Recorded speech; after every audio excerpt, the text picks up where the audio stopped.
Assalamualaikum warahmatullahi wabarakatuh. Alhamdulillahilladzi arsala rasulahu bil huda wa dinil haqq liyuzhirahu 'alad dini kullihi wa kafa billahi shahida. Asyhadu an la ilaha illallah wahdahu la syarika lah wa asyhadu anna Muhammadan 'abduhu wa rasuluh la nabiyya ba'dah. Kaum muslimin muslimat yang dimuliakan Allah Subhanahu wa taala. Kali ini kita akan membahas bab 6 dari buku Ikhtilaf seputar salat ini, jilid 2, berbicara tentang sebab ikhtilaf. Mengapa terjadi perbedaan pendapat tentang ibadah-ibadah yang dilakukan kaum muslimin? Banyak orang dia ingin ibadah itu satu versi saja. Kenapa? Karena sudut pandangnya Nabi itu satu. Mestinya karena Nabi itu cuma Nabi Muhammad yang mengajarkan tentang sholat itu ya satu versi saja. Nah, sudut pandang ini perlu diluruskan. Karena sebab-sebab terjadi ikhtilaf itu bukan sederhana. Banyak hal yang menyebabkan ikhtilaf itu terjadi. Nah, ada orang tidak siap berbeda pendapat. Tidak siap terjadi ikhtilaf itu. Ketika dihadapkan dengan perbedaan pendapat, dia punya satu pemahaman. Ketika dia melihat orang lain beda pemahamannya, dia tak siap, jiwanya tak siap. Padahal perbedaan pendapat itu sunnatullah. Lau sya'allah la ja'alakum ummatan wahidah. Kalau Allah mau kalian dibuat satu. Tapi Allah sengaja untuk membuat kita berbeda-beda. Ada orang diuji perutnya dengan lapar, dia sanggup, dia tahan makan dan minum berpuasa. Diuji matanya, di malam hari dia bangun tahajud, qiyamul lail, salat witir, dia sanggup melawan matanya. Tapi ada orang ketika diuji dengan perbedaan pendapat, jiwa tak siap. Maka buku ini paling tidak menjadi jawaban bagi kaum muslimin musliman. Ketika ada orang berbeda pendapat, maka salah satu sebab atau beberapa sebabnya disebutkan di sini. Yang pertama, mengapa terjadi ikhtilaf dalam masalah ibadah kaum muslimin ini? Ada bab puasa, sholat, haji, banyak ikhtilaf. Dalam semua konteks ibadah kaum muslimin itu ada perbedaan-perbedaan pendapat seperti ulama-ulama mazhab, dan itu dengan dalil-dalilnya masing-masing.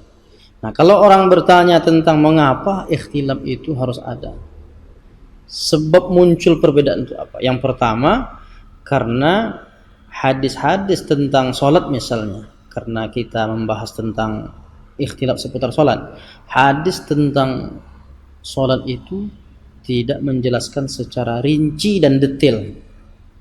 Kadang-kadang dia bicara tentang keumuman dan masih memunculkan interpretasi perbedaan pendapat yang cukup banyak.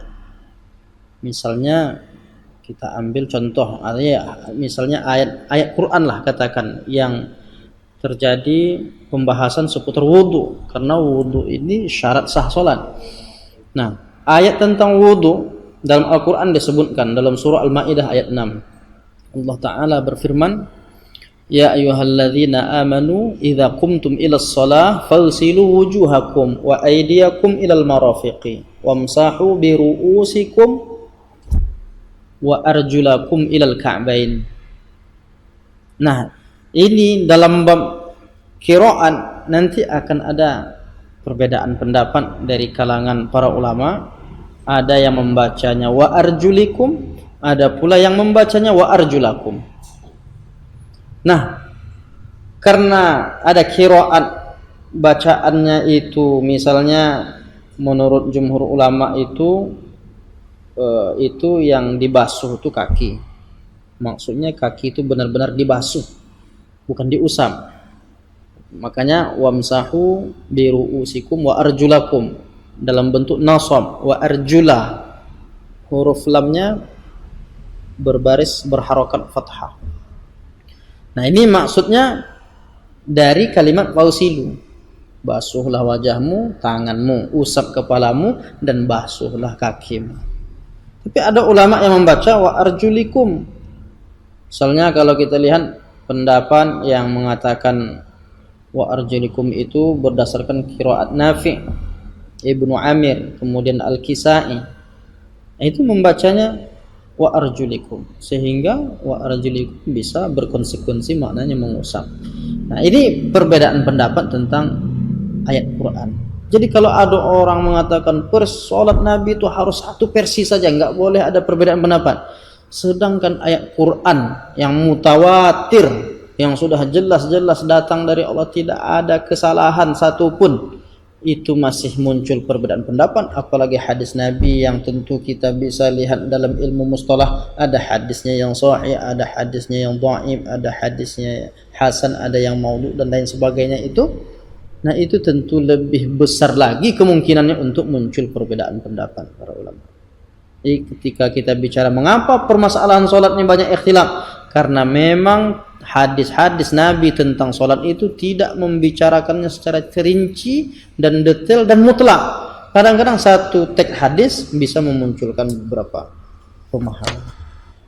Kemudian yang kedua, misalnya mengapa ikhtilaf itu terjadi? Yang kedua, interpretasi dan logika yang berbeda. Misalnya hadis tentang sujud, apakah sujud itu mendahulukan lutut atau sujud itu mendahulukan tangan? Nah, maka satu hadis yang disebutkan dalam Sunan Abi Daud yang diriwayatkan dari Wa'il bin Hujr misalnya, atau yang diriwayatkan dari Abu Hurairah, itu memunculkan perbedaan pendapat. Misalnya hadis yang diriwayatkan dari Abu Hurairah, Rasulullah sallallahu alaihi wasallam bersabda, "Idza sajada ahadukum fala yabruk kama yabrukul ba'ir." Jika kalian sujud, janganlah kalian turun kama yabrukul ba'ir, seperti turunnya unta.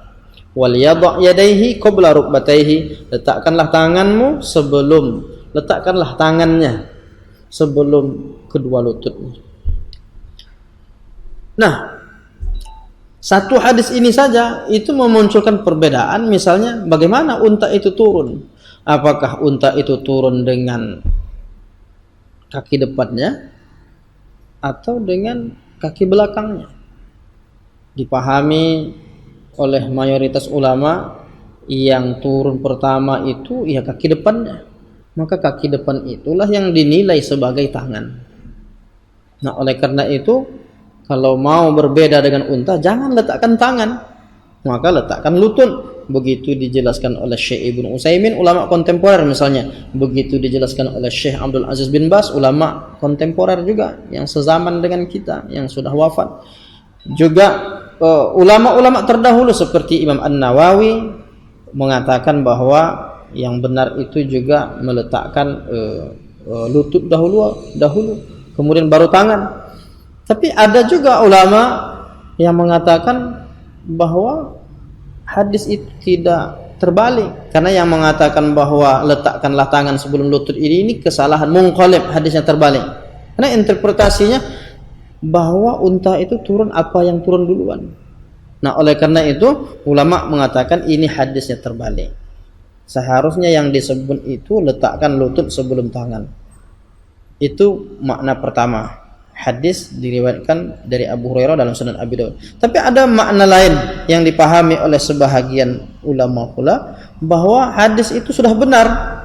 Idza sajada ahadukum fala yabruk kama yabrukul ba'ir. Kalau kalian sujud, janganlah turun seperti unta. Wal yadha' yadayhi qabla rukbatayhi. Letakkanlah tangan sebelum lutut. Jadi enggak ada yang terbalik katanya. Kenapa? Karena hakikatnya unta itu tidak memiliki tangan. Dan kaki depan itu ya tetap kaki. Nah, karena dia memang kaki, supaya berbeda dengan unta, dulukan tangan. Ini kan masalah interpretasi hadis. Satu mendahulukan tangan, satu mendahulukan kaki, lutut. Itu menunjukkan bahwa teks-teks hadis itu memunculkan perbedaan pendapat. Itu pembahasan kita yang kedua, mengapa ikhtilaf itu terjadi. Yang ketiga, mengapa ikhtilaf itu terjadi?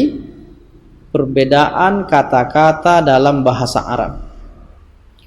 Perbedaan kata-kata dalam bahasa Arab ini juga banyak menyumbang perbedaan pendapat. Ada istilah, ya sifatnya kadang-kadang lafaz atau kata-kata dalam bahasa Arab itu bersifat mujmal, bersifat umum. Ada yang mushtarak. Dia yang mushtarak ini maknanya dia memiliki makna lebih dari satu. Jadi satu kata dalam bahasa Arab itu bisa saja memiliki beberapa makna dalam bahasa Arab. Sehingga kalau ada ulama yang mengatakan makna hadis ini satu makna, tapi ada lagi ulama kata ini maknanya makna yang lain. Makanya lafaz-lafaz yang mushtarak itu memunculkan perbedaan tentunya. Misalnya kalau kita ambil contohnya, mengapa ada perbedaan tentang menunjuk jari bergerak-gerak? Apakah bergerak-geraknya itu dari atas ke bawah, atau dari kanan ke kiri, atau bergeraknya itu sekali atau dua kali? Itu kan karena lafaz yang memang memungkinkan terjadi perbedaan pendapat. Ulama mazhab Maliki mengambil kesimpulan yuharrikuha itu maknanya menggerak-gerakkan, maka mereka memilih untuk menggerak-gerakkan.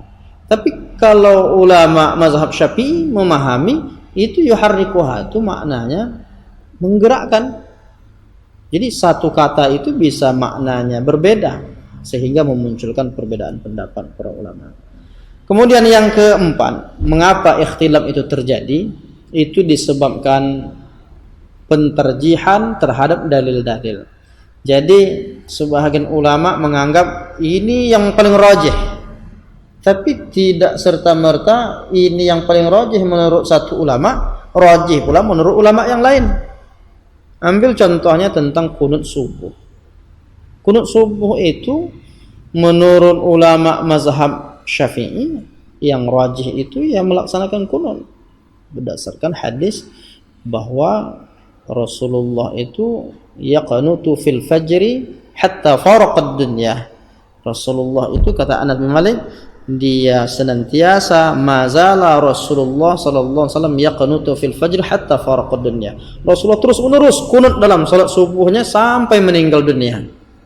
Ini rajih, sudah menjadi kesepakatan dalam mazhab Syafi'i, sudah diamalkan. Tapi hadis itu pula yang dipahami oleh mazhab Hambali sebagai hadis yang dhaif, sehingga mereka tidak mengamalkan kunut subuh karena menilai kesahihan hadis ini bermasalah. Nah, jadi pentashihan hadis, pentarjihan terhadap dalil-dalil itu juga menyebabkan terjadi perbedaan. Termasuklah mensahihkan hadis-hadis yang lain, bukan hanya bab kunut, tapi mensahihkan hadis ini, mendhaifkan hadis ini. Kadang-kadang ada sebahagian orang yang boleh jadi tidak konsisten juga. Dalam buku ini dia sebut sahih, tapi dalam buku lain dia sebut dhaif. Sehingga nanti umat menjadi bingung. Di dalam buku ini dia sebut sahih, hadis yang sama di buku yang lain disebut dhaif.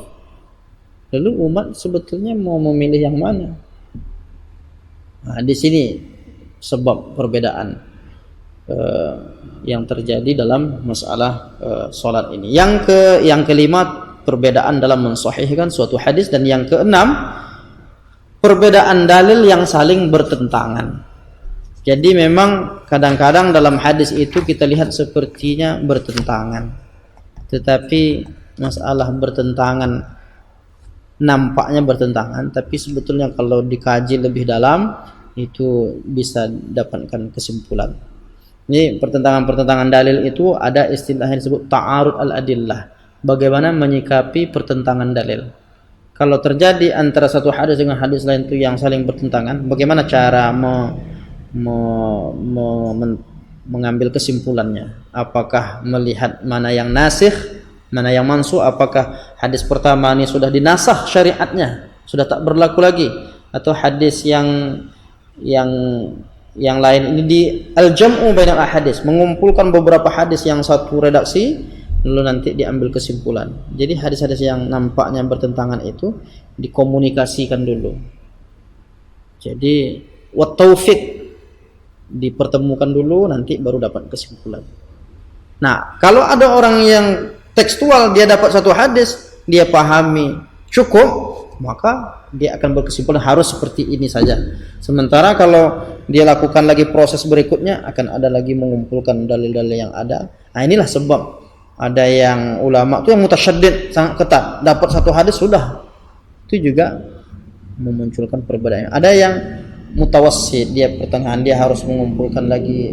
Dalam hal ini Syekh Yusuf Al-Qaradawi misalnya lebih cenderung menggabungkan beberapa kaifa nata'amal ma'as sunnah an-nabawiyah, bagaimana berinteraksi dengan sunnah Nabi.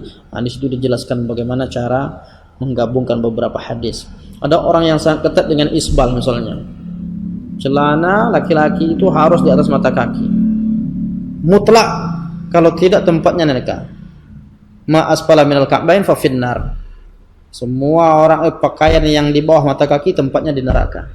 Ini hadis yang sudah dibuat ketetapan mutlak, padahal hadis-hadis lain masih ada. Makanya apakah hadis lain itu masih ada bertentangan? Sepertinya bertentangan, tapi kalau dikombinasikan maka dia melahirkan kesimpulan dia tetap dilarang jika ada kesombongan. Nah, itu tentang bab isbal sudah kita muat pembahasan tentang isbal dalam buku Ikhtilaf seputar salat pada jilid pertama. Sedangkan jilid 2 ini untuk pembahasan pertama ini kita membahas mengapa ikhtilaf itu terjadi. Kemudian yang ketujuh, mengapa ikhtilaf terjadi? Perbedaan metode istinbat hukum.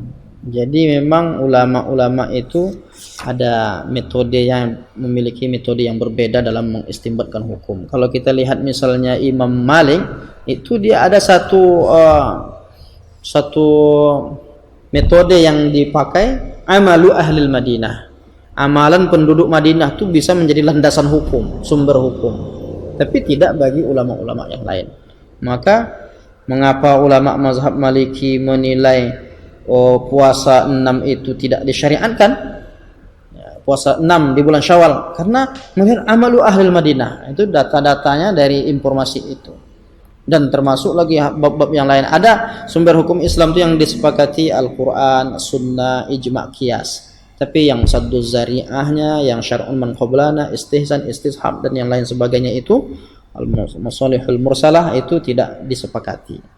Nah, itu yang menyebabkan terjadi perbedaan. Dan yang terakhir, mengapa ikhtilaf itu terjadi? Perbedaan karakter para ulama. Jadi ulama itu memang ada yang kecenderungannya itu hati-hati, tapi ada juga yang meluaskan hukum karena prinsipnya Islam itu mudah dan rahman. Jadi ada yang mutasahil, yang agak bermudah-mudah, ada yang mutasyaddid, ada yang sangat ketat, ada yang mutawassit, yang sedang. Nah, ini dari sinilah muncul perbedaan pendapat. Bahkan kalau kita lihat perbedaan itu bukan hanya sekarang, perbedaan itu sudah ada sejak zaman Nabi SAW. Bahkan para sahabat-sahabat itu mereka pun berbeda dalam mengambil suatu hukum. Nah, barangkali 8 bab ini mudah-mudahan bisa menjadi perhatian kita dan tetap bersemangat untuk mengkaji agama ini. Terima kasih atas perhatiannya. Kita cukupkan sampai di sini. Subhanakallahumma wa bihamdika asyhadu an la ilaha illa anta astaghfiruka wa atubu ilaik. Wassalamu alaikum warahmatullahi wabarakatuh.